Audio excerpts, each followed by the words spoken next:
আসসালামু আলাইকুম, স্বাগত জানাচ্ছি আইটিভি নিউজে। শুরুতেই জানিয়ে দিব শিরোনাম, পরে থাকবে বিস্তারিত। ইসরায়েল ফিলিস্তিন পুরোদমে যুদ্ধ চলছে, আর এই যুদ্ধের সর্বশেষ আন্তর্জাতিক গুরুত্বপূর্ণ আপডেট সংবাদ জানিয়ে দিব। শুরুতেই শিরোনাম। সুখবর, ইরানের ভয়ে যুক্তরাষ্ট্রের হাত ছাড়ল আরব আমিরাত। এবার ভয়ে কাঁপছে মার্কিন যুক্তরাষ্ট্রের প্রেসিডেন্ট জো বাইডেন। এরপর থাকবে লোহিত সাগরে ক্ষেপণাস্ত্র ধ্বংসের দাবি ইসরায়েলের। এদিকে হিজবুল্লাহ প্রধানকে সাবেক মোসাদ প্রধানের হুমকি। আরও থাকবে পূর্ব ইউক্রেনে রাশিয়ার হামলায় নিহত 4। আজই যুদ্ধবিরতি চুক্তি চূড়ান্ত করুন নেতানিয়াহুকে বিরোধী দলীয় নেতা। এবং সর্বশেষ থাকবে ইরানের প্রথম নারী প্রেসিডেন্ট হতে চান কে, এই জোহরে থাকবে সম্পূর্ণ বিস্তারিত প্রতিবেদনে। এতক্ষণ শুনছিলেন সংবাদ শিরোনাম, এখন জানিয়ে দিব বিস্তারিত।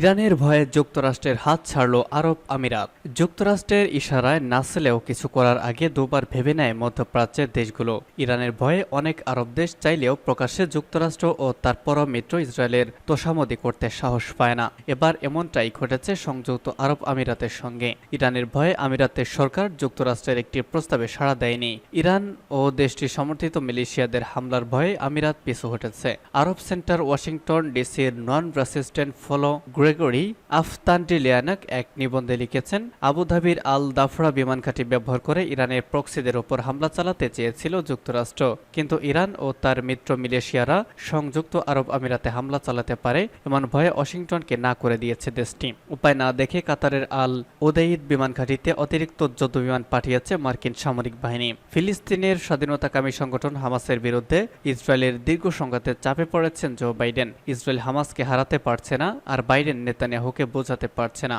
এমত অবস্থায় আবুধাবি থেকে বিমান হামলা চালাতে চেয়েছিলেন বাইডেন, কিন্তু ব্যবসায় ক্ষতির সংখ্যায় পিছু টান দিয়েছে আরব আমিরাত সরকার। তাদের এত ভয় তারা সামরিক লক্ষ্যবস্তুতে পরিণত হবে। জনমতে বিপরীতে গিয়ে 2020 সালে ইসরায়েলের সঙ্গে সম্পর্ক স্থাপন করেছে সংযুক্ত আরব আমিরাত, কিন্তু গেল বছরের অক্টোবর থেকে গাজা ইসরায়েলের আগ্রাসন সাধারণত আমিরাতিদের মনে অসন্তোষের জন্ম দিয়েছে। এখন ব্যবসার পরিবেশ ঠিক রাখতে আতঙ্কে ভুগছেন আমিরাতের কর্মকর্তারা। কি করবেন বুঝতে পারছেন না তারা। আবার যুক্তরাষ্ট্র, ইসরায়েল ও ইরান কাউকেই চটাতে চায় না আবুধাবি। সব মিলিয়ে আমিরাতের অবস্থা শ্যাম রাখি না কুল রাখি।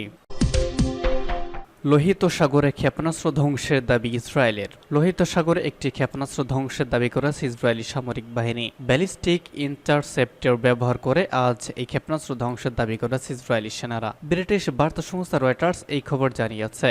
ইসরায়েলি সামরিক বাহিনী বলেছে, বন্দর নগরী আইলাতে হুসেইল বাজিয়ে বাসিন্দাদের আশ্রয় কেন্দ্রে পাঠানোর পর ওই ক্ষেপণাস্ত্রটি বিধ্বস্ত করা হয়েছে। ইসরায়েলি সামরিক বাহিনী বলেছে, এই ঘটনায় কোনো ধরনের ক্ষয়ক্ষতির খবর পাওয়া যায়নি। এছাড়া ক্ষেপণাস্ত্রটি কারা উৎক্ষেপণ করেছে সেটিও জানায়নি ইসরায়েলি সেনারা। তবে ফিলিস্তিনি স্বাধীনতাকামী সংগঠন হামাসের সঙ্গে একাত্মতা প্রকাশ করে লোহিত সাগরে মাঝে মধ্যেই দূরপাল্লার ক্ষেপণাস্ত্র হামলা করে থাকে ইয়েমেনের হুতি বিদ্রোহীরা।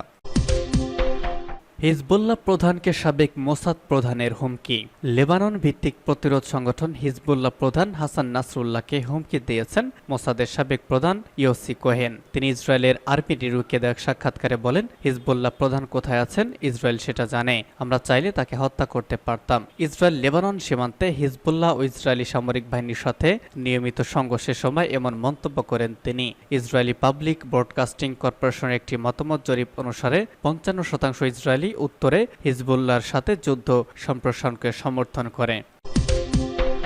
পূর্ব ইউক্রেনের রাশিয়ার হামলায় নিহত 4। পূর্ব ইউক্রেনের রাশিয়ার হামলায় 12 বছর বয়সী এক ছেলে সহ 3 জন নিহত হয়েছে, যেখানে রুশ বাহিনী সাম্প্রতিক সপ্তাহগুলোতে দৃঢ় অগ্রগতির দাবি করেছে। স্থানীয় কর্তৃপক্ষ আজ এই তথ্য জানিয়েছে বলে এএপি এর প্রতিবেদন থেকে জানা গেছে। ক্রেমলিন 2022 সালের শেষের দিকে সংযুক্ত করার দাবি করা দনেৎস্ক অঞ্চলের প্রধান বলেছেন, মাইকেলাইভকা গ্রামে রুশ হামলায় 2 জন নিহত এবং অন্যজন আহত হয়েছেন। ভাদিম ফিলাশকিন সামাজিক যোগাযোগ মাধ্যমে বলেন, নিহতদের মধ্যে 12 বছর বয়সী ছেলেটিও রয়েছে। তিনি 30 মিনিটের ব্যবধানে 2টি বিমান হামলার বর্ণনা দিয়েছেন। এতে বেশ কয়েকটি বাড়ি ক্ষতিগ্রস্ত হয়েছে। পৃথকভাবে পূর্ব ইউক্রেনের খার্কিভ অঞ্চলে রাশিয়ার রকেট হামলায় 1 জন নিহত এবং 2 জন আহত হয়েছে বলে গভর্নর জানিয়েছেন। সেখানে মস্কোর বাহিনী সম্প্রতি বেশ কয়েকটি গ্রাম দখল করেছে। ক্রেমলিন 2022 সালে ইউক্রেনে আক্রমণ শুরু করার পর থেকে রাশিয়ার সীমান্তবর্তী খার্কিভে ক্রমাগত গোলাবর্ষণ হয়েছে। রুশ বাহিনী গত মাসে সেখানে নতুন করে স্থল আক্রমণ শুরু করে। গভর্নর ওলেগ সিনেগোগভ বলেন, রাশিয়া স্থানীয় সময় মধ্যরাতের দিকে এই অঞ্চলের প্রধান শহর খার্কিভ নামে পরিচিত স্লোবোজানস্ক থেকে হামলা করে। সামাজিক যোগাযোগ মাধ্যমগুলোতে সিনেগোগভ বলেন, বাড়ি ক্ষতিগ্রস্ত হয়েছে, একজন মারা গেছে, অন্য একজন পুরুষ ও একজন নারী আহত হয়েছেন। এদিকে ওয়াশিংটন গত সপ্তাহে ইউক্রেনকে রাশিয়ার ভূখণ্ডে কিছু সামরিক লক্ষ্যবস্তুতে আঘাত হানতে পশ্চিমা সরবরাহকৃত অস্ত্র ব্যবহারের সীমিত অনুমতি দিয়েছে। আজই যুদ্ধবিরতি চুক্তি চূড়ান্ত করুন, নেতানিয়াহুকে বিরোধী দলীয় নেতা। আজই যুদ্ধবিরতি চুক্তি চূড়ান্ত করার জন্য সরকারকে আহ্বান জানিয়েছেন ইসরায়েলের বিরোধী দলীয় নেতা ইয়ার ল্যাপিড। আজ কাতার ভিত্তিক গণমাধ্যম আল জাজিরা এক প্রতিবেদনে তথ্য জানানো হয়েছে। প্রতিবেদনে বলা হয়েছে, ইয়ার ল্যাপিড সম্প্রতি মার্কিন প্রেসিডেন্ট প্রস্তাবিত যুদ্ধবিরতি পরিকল্পনায় সম্মত হওয়ার জন্য ইসরায়েল সরকারকে আহ্বান জানিয়েছেন। পরিকল্পনায় বিস্তারিত বিবরণ জানার জন্য আজই একটি প্রতিনিধি দলকে কায়রো পাঠানোর জন্য তিনি প্রস্তাব করেছেন। এক পোস্টে ল্যাপিড বলেন, সরকারের ডানপন্থী জোট মিত্ররা হুমকি দিয়েছেন যে মার্কিন প্রেসিডেন্ট প্রস্তাবিত পরিকল্পনায় সম্মত হলে তারা সরকারের পতন ঘটাবে। কিন্তু আমি সরকারকে প্রতিশ্রুতি দিচ্ছি যে যদি তিনি এই চুক্তিতে সম্মত হন তবে আমি তার জন্য একটি রাজনৈতিক সুরক্ষা নিশ্চিত করব।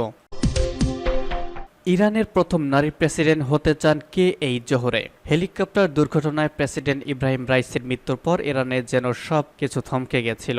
তবে অল্প দিনেই শোক কাটিয়ে উঠে 28 জুন আগামী প্রেসিডেন্টের নির্বাচনের জন্য প্রস্তুতি নিচ্ছে দেশটি। এই নির্বাচনকে ঘিরে প্রতিদ্বন্দ্বী প্রার্থীদের মধ্যে প্রতিযোগিতা শুরু হয়ে গেছে।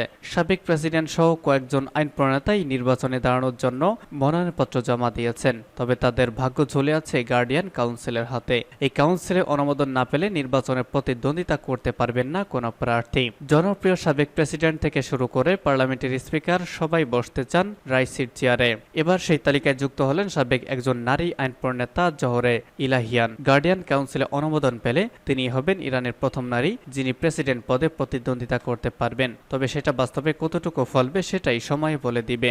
লন্ডন ভিত্তিক ফার্সি ভাষার টেলিভিশন চ্যানেল ইরান ইন্টারন্যাশনাল এক প্রতিবেদনে জানিয়েছে, 57 বছর বয়সী ইলাহিয়ান পেশায় একজন চিকিৎসক। তিনি পার্লামেন্টের জাতীয় নিরাপত্তা ও বিদেশ নীতি বিষয়ক কমিটির সাবেক সদস্য। এর আগে তিনি 2 বার পার্লামেন্টের সদস্য নির্বাচিত হয়েছিলেন, তাই পার্লামেন্টের পদঘাট খুব ভালো করেই চেনা জানা আছে তার। প্রেসিডেন্ট পদের জন্য মনোনয়নপত্র জমা দেওয়ার পর ইলাহিয়ান জানিয়েছেন তিনি দুর্নীতি অর্থনীতি নিয়ে মনোযোগ দিতে চান। ইলাহিয়ান নির্বাচনে দাঁড়াতে পারবেন কিনা তা নির্ধারিত করবে গার্ডিয়ান কাউন্সিল। তারাই সংবিধানের ব্যাখ্যা করে থাকে। এর আগেও বিভিন্ন নারীর প্রার্থিতা বাতিল করে দিয়েছিল গার্ডিয়ান কাউন্সিল। ইরানের সংবিধানের 115 নম্বর ধারা অনুযায়ী প্রার্থীকে অবশ্যই রাজনৈতিক বা ধর্মীয় ব্যক্তি হতে হবে।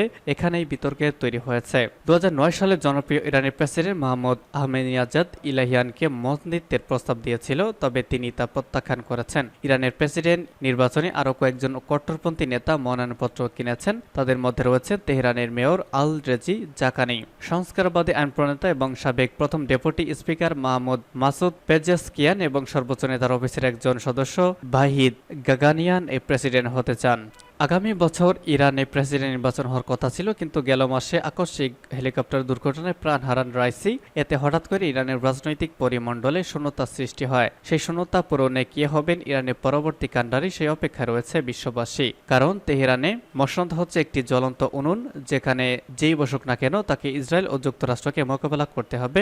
আঞ্চলিক আরব শত্রুরা তো রয়েছেই।